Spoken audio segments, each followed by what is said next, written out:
Ever wanted a custom alarm sound on your iPhone? First, ensure you've got a sound you like downloaded onto your device. Open the GarageBand app on your iPhone. Swipe right and select the audio recorder option. Now tap the playlist icon until a microphone appears. Make sure to tap the blue triangle icon. Now let's tap the loop icon. Go to the Files section and browse for the sound you downloaded. In Recents, long press and drag your sound to the timeline. Now head to the top right and tap the plus icon. Click on Section A and turn off Automatic. Set the time to 15 seconds and tap Done.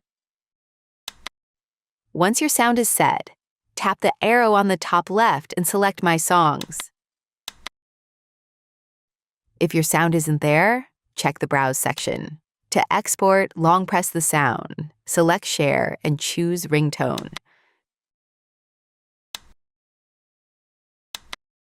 Okay, give your sound a name and tap Export. Your custom sound is now saved as a ringtone. Now let's set this custom sound as your alarm. Return to the home screen and open the Clock app. Create a new alarm by tapping the plus icon. Then, tap on Sound, scroll down, and add your new tone. Finally, tap Save to set the custom alarm sound. Now, when your alarm rings, enjoy your personalized sound. Subscribe for more useful tips.